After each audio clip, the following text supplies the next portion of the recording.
Hi, I'm Wayne Tuttle, and welcome to Chasing Legends.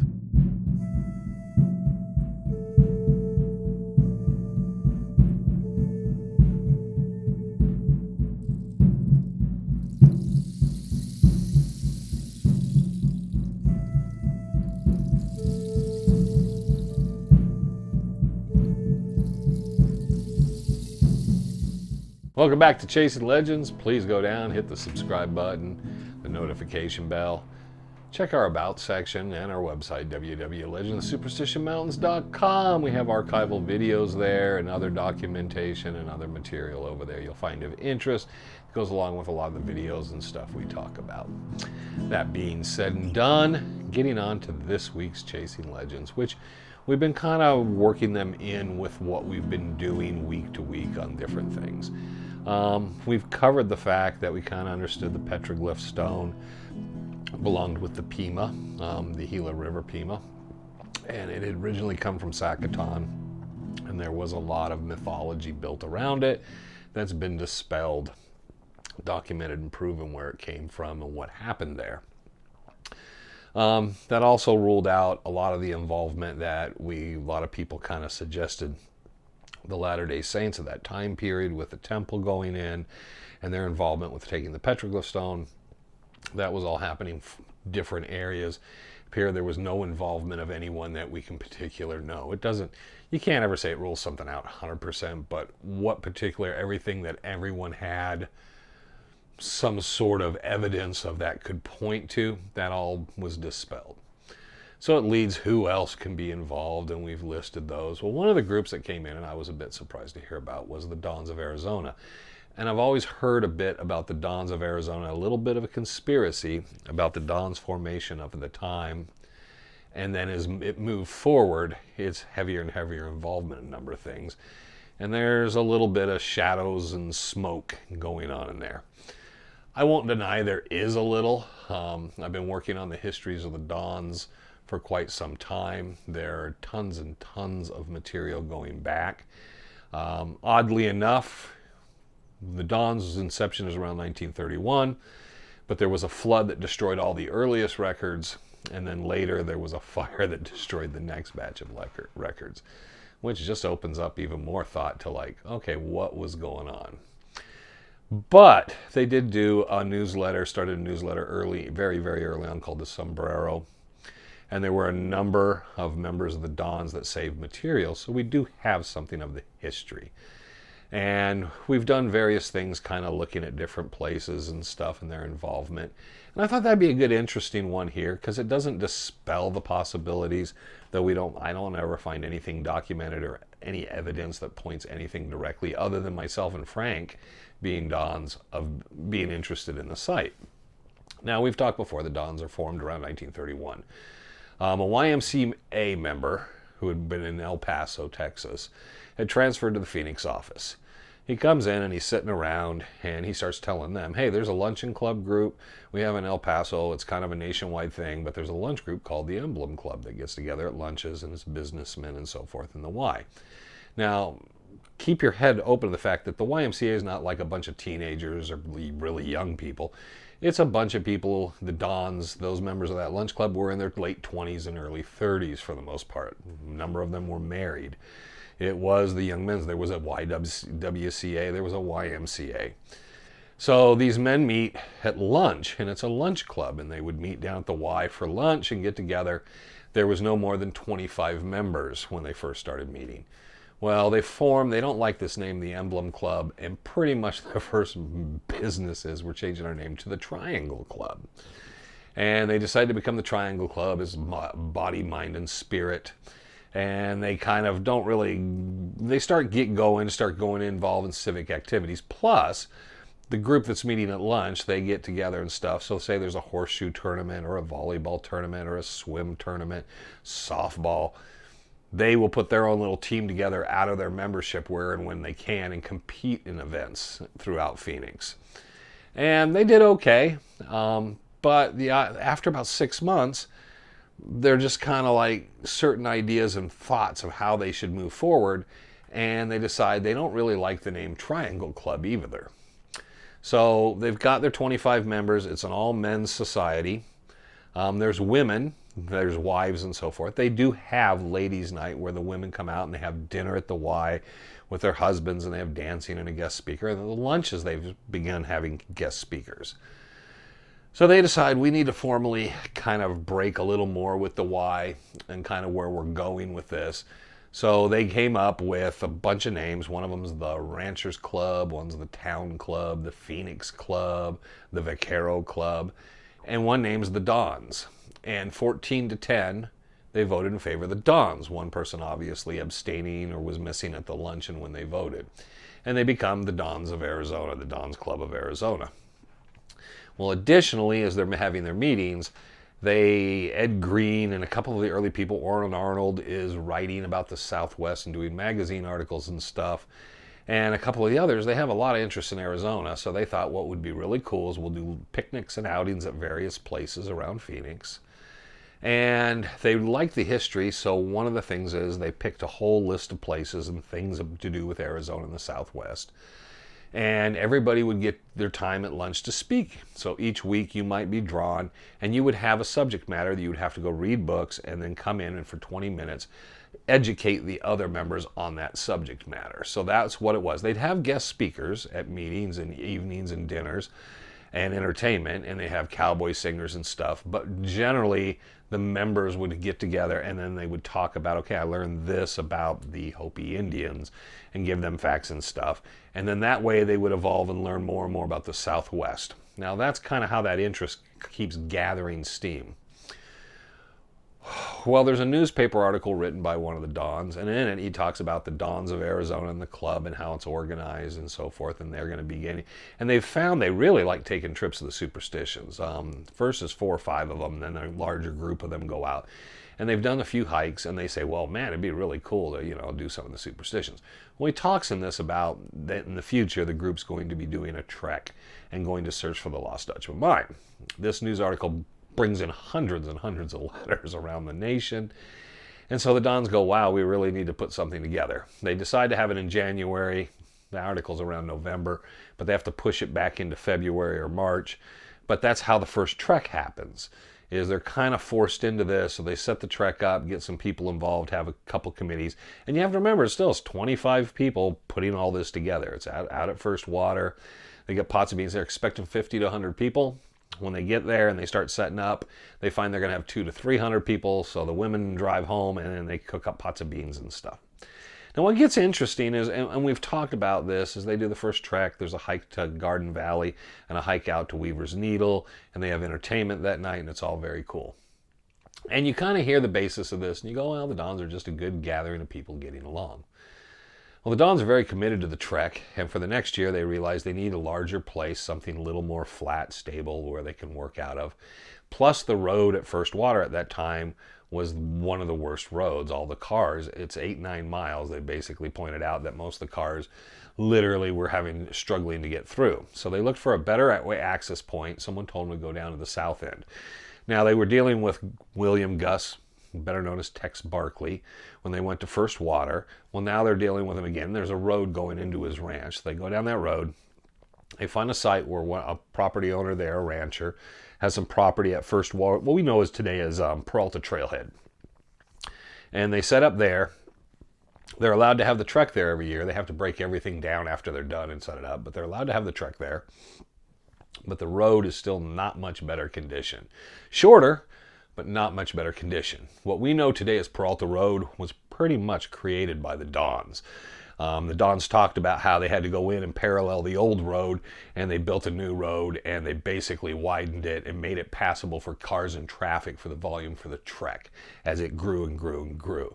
So oddly enough, that was Willow Canyon, which became then with the Dons Peralta Canyon. Then the Dons camp comes later because the Forestry Service turns to the Dons and says, you need a permanent place, you're borrowing places, you're having trouble, we're just going to allow you to lease this area and you can build here and have your site here. So they were pretty prominent. There was a lot of connectivity and networking in a lot of areas.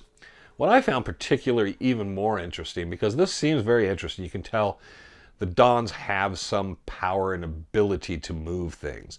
Now, Peralta Road at that time and the Peralta Trailhead is very little used. And the other reason they moved them was literally the trek was held about where the Trailhead area is. Well, because the Trailhead was becoming more popular with miners and prospectors and campers and Boy Scouts and so forth, they needed to move them out of the way. So the improvements to the road, everything the Dons did help improve access into the Superstition Mountain area. And again, this is all documented. So the Dons are moving along, and this is transpiring over the next 10, 15 years. There's several interesting things happen, okay? So they got the women, and the women don't until around 2000 become kind of more integrated in the system, because the women, the wives and so forth, are always the donias, and they have eventually their own president and committees, but there are just general men's meetings, and it's a men's club. It's 25. By some time in the 40s, there's around, I don't know, probably around 40 members. So it's always that, and they accomplish a great deal doing this. And these luncheons, they grow out of the Y. There's a place that was down in the Lures building called the Arizona Club. It still exists today, but it's moved to a different building. And they had 4 floors, and the 4 floors, one floor was for ballroom dancing and dinners and stuff. And the Dons began meeting there, having evening meetings and luncheons and so forth. And then there was an upstairs, there was a floor that was men only. And this was for men, say your wife and kids went out of town, you could go down to the club, stay at the club, get a room at the club, play cards and all that and hang out. But that was the men's floor. And that was a very traditional thing back in the day, not the gentlemen's stripper clubs we have today. The gentlemen clubs were actually places where guys just could go and just be guys and sit around in their t-shirts and just play cards and be able to let loose and sit there, tell dad and fart jokes and drink and have a good time. So we got all this in place, and the Dons are very much like that, except there's a couple curious things. One, the Dons would charge you 5 cents a nickel if you were late to a meeting. Secondly, the Dons, at one point, the board membership decided they were going to leave the club, and this is very early on, if they continued drinking because it was offending the ladies. And the Dons then, from then on, at any function with the Dons, for a long period of time, there was no drinking allowed. So there was a ban on any type of liquor or alcohol ever, and any activities, meetings, so forth, to do with the club. So the Dons have kind of the strict thing. You can kind of see at the beginning, but they're never quite the Y athletic group you think they're going to become. They become this Superstition Mountain group. And we can be indebted to them for Peralta Trailhead, naming of Peralta Canyon, the long and short hikes, and the trails, because basically they improved the trail system into those areas. They improved the road. But additionally, another thing we kind of forget about, and it's overlooked often, was the Dons early on decide, well, this trek thing's going good and all, we need to talk about it much. And there's certain discussions in the few bits and pieces of the minutes, them saying, you write this article, but that's all the public needs to know about the Dons. Now, it's curious because they say they need to know this, this, and this, and this. But they don't need to know any more than that. Now, the Dons did file mining claims looking for the Lost Dutchman, but there's almost no information what they were doing. We get like conflicting information, who guided them and so forth, but there were groups that went on basically Dutch hunting trips. So we take all this information, we're trying to sift through it, and then at one point the Dons say, hey, we need to put something out there to explain to people how dangerous the mountains are. They should come to the trek, but a little of the history and so forth. At this point, when they go to do this, which is around, I don't know, probably in the early 1930s, when they've started 34, 35, there's really only one book that mentions the superstitions, but it has nothing to do with the Lost Dutchman Mine. That's Mike Burns' book, which is called Legend of Superstition Mountains. So Mike Burns' Legend of the Superstition Mountains is the first book, and it comes out probably in 1925. He's a Pima Indian. He talks about this Apache Indian Pima raid and so forth and all, but it has nothing to do with the Lost Dutchman Mine. But in 35, everything changes because the Dons are sitting around saying, we need to talk about this stuff. Nobody knows about the Lost Dutchman Mine and Adolph Ruth. They saw they see magazine articles in some newspaper, and they get Orrin Arnold, who writes magazine articles and is a writer, a Western writer, and they say, hey, Orrin, we'll pay you to write a book, and we'll underwrite it, the costs of all this. And he writes a book, and it was about 30, 40 pages. It's more of a pamphlet, but it was a book, and it was called Superstition Gold. And because they were cutting costs, the Donias, would actually colored in a lot of the plates in it by hand. There was supposed to be 100 copies of it, and they ended up misprinting and doing 1,000. And it's been sold out forever. If you find one, it's very, very rare to get one of those original hand-done ones. I believe they were also numbered. So that book went into 5 or 6 printings and kept expanding every time they reprinted it. Or Arnold would add more and more as they learned more and more. It becomes eventually another book. It's called Ghost Gold. And you can find it more readily because there was probably about 8, 9 printings of this. And it became very popular. And it's not a Dutch hunting book like a research book. Arnold kind of wrote, kind of trying to talk about the romanticism of the Dutchman mine and that type of thing. I believe this is the book, and those were the books you got the Julia Thomas map from, which actually in the original book says this is a facsimile of what we think a Julia Thomas map might have looked like from what we've heard. So the map isn't in no shape or form accurate to anything that Julia Thomas ever drew. It's what Arnold's saying. Some of the things we hear that she talked about, we drew a map to represent that. And people have actually, including Travis Tumlinson, who made an authentic leather version of it, have always tried to say, well, that's an important map. It isn't an important map. It's never been. So they underwrite, do this, and the thing's successful. Just, it's absolutely amazing. So it's super, super successful. And so the Dons go to make another book. Now this one is more about the Pima origination story. I think it's when the Red Man walked the earth or something like that.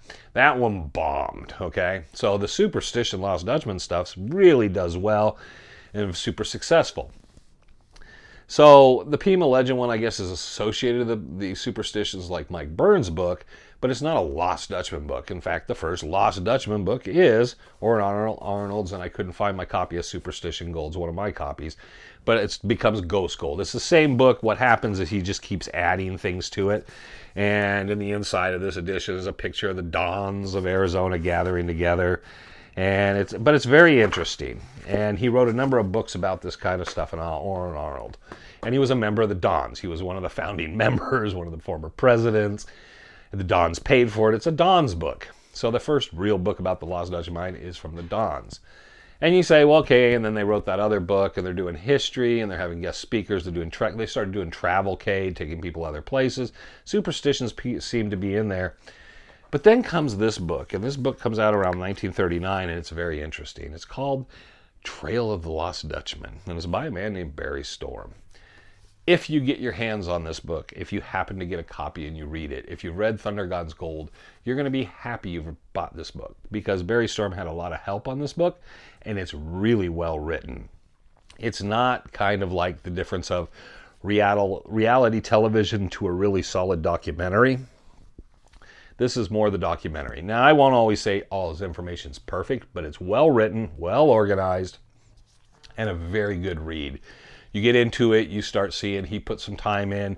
A good ghostwriter sat with him, organized his ideas properly, and it worked out really, really well. Trail of the Dutchman. So if you can find it, it's the precursor to Thunder God's Gold because he basically took all the good part that he did right in this, took it out, made Thunder God's Gold, put a bunch of made-up bullshit in it, and then he continued on the rest of his time. There is a book between this book and Thunder God's Gold. I can't remember what it's called. He did, but you can tell it's where he's revising his own work each and every time. This is the book. So when the guys always say Thunder God's Gold, I was trying to point out to him, this is the book. If you read this book, it's everything Thunder God's Gold is, but it's actually better. Much better written, and the history and the way everything's framed is much better. Now, this book is very interesting because the gentleman who basically helped put this together and finance it and everything is Goldwater's department store, but it was Barry Goldwater himself, who became senator of the state of Arizona for a long time. I think he was a presidential hopeful as well. But it also has a foreword by the Dons of Arizona. It also is dedicated to the Dons of Arizona. So basically, the second book on the Lost Dutchman Mine, Trail of the Dutchman if you can get it, is very cool because it's another Don's book, basically, involved with Barry Storm, who's getting his foothold in the whole legend. And what even comes more interesting in this thing is that it's dedicated to the Dons. The Dons write the foreword, and it is very involved with the Dons, is Barry Goldwater at that time was a member of the Dons of Arizona. So a lot of, you could say, propaganda, but the history of the Lost Dutchman, even technically into Thunder God's Gold, because Barry Storm wouldn't have got there technically into Lust for Gold and all where he got without this to kickstart things in. All that emanates still from the Dons. So I do get when people step back and say, well, the Dons have a lot more of their hands in there in a lot of places in the 30s and 40s. Well, that's where we look at the spiral of thinking. The spiral history talks about the 30s, 40s is when they were really in there and doing this. So was there someone attached from these early groups? I've never found any of the names of anyone involved with any of this. But the Dons were a smaller group. Small groups within the group would go out and do things, and I've gotten some of the names of those. Like I said, a lot of the records are missing, but I've built up more and more from various people who were in the Dons earlier, of physical records, trying to rebuild that. Generally, when they go hunt the Dutchman or they file a claim, I've not been able to find anything other than the trip that they went in with Mr. Lewis as a guide or this guy as a guide, and that's it for the trip. They'll say at the end of the trip seemed to go very well. They did not find the mine, but they filed a claim, or they found a little gold. So they don't seem to be reporting on their own Dutch hunting activities very much, but it's obviously there. They're reporting it in the newsletters. So I keep digging and keep trying to find things out, and I don't expect to see a major awakening on this concerning the spiral. But it is interesting that the very thing I would sit there to the side and say, they're not going to have anything whatsoever to do with this story whatsoever. As I started working on the Dons' histories and the roles and different things within it, I started finding all these little interesting tidbits about the Dons and realizing somehow within about a 6-month to a year inception, that group became, let's have lunch together and discuss business and so forth as young Christian men, to within the year, they were all full blown out in the superstitions, filing claims, beginning the trek, getting funding to put together a book. When you look at it, they went from 0 to 120 miles an hour with just 25 people very, very quickly. Is it suspicious? I don't know, because they had a lot of freedom and a lot of space to work in at that time. But it is odd when you take down the fact the earliest books are the Dons. If you take down that Peralta Trailhead and those trails have everything to do with the Dons, Peralta Road, everything connects back into the Dons and the Dons' history. So it's fun to look at. It's fun to share, because being a Don, to me, that history is very, very important. I wish I could have been privy to some of those conversations in the second 6 months of the club as they became the Dons, to know exactly how that kind of like suddenly made that change and everything happened. I know Art Weber and Orrin Arnold had a lot to do with it, and Ed Green, and there was an attorney involved. But and again, when you look at those early Dons, they're businessmen, they're insurance agents, they're bankers, they're attorneys, but they love being outdoors, they're successful, and they're in their late 20s and early 30s. So sometimes people get the perception of a bunch of young men with like thinking, oh, we'll find treasure. These were successful people that owned homes and were doing well, and they were having luncheon clubs when they were out of the office, and this is where they went. And the club really worked hard to build itself, and as I've looked at it, is they were very successful in doing so. The perception of Dons today, and even Dons of the last 20, 30 years, is a completely different look at what that club became and what I think some of its early goals were. I don't think they were a secret society in any way, but there's a lot that's just because those records are gone, you're curious how A and F connects so well, because it did ramp up very, very quickly from let's just get together and have lunch once a week to bang, they're meeting, organizing, and 25 people organizing at that rate is pretty incredible. So there you go, a bit of history on the Dons of Arizona and how they fit into the Superstition Mountains in particular, because if it's not for the Superstition Mountains, there's a good possibility to say the Dons don't survive after World War II. It's literally the Superstition Mountains, the books, their treks, their travel kit. It's all the stuff that they've kind of connected to connectivity with the Lost Dutchman Mine that actually makes them successful. Did they find something in the mountains? It's hard to say. As they became more and more successful and were able to work with government agencies very fluidly, but it's always there. Maybe I'll come up with something that'll be a very cool one, right? A season of going inside and under the dawns, except that most of them are gone. So anyways, there's your Chasing Legends for this week. I hope everybody had a happy Easter. Hope everybody has a great, wonderful spring. And can't wait to see you again this Friday in our next episode of Legend of Superstitions. Have a good one, and always remember, I'm Wayne Tuttle, you're not, and this was Chasing Legends.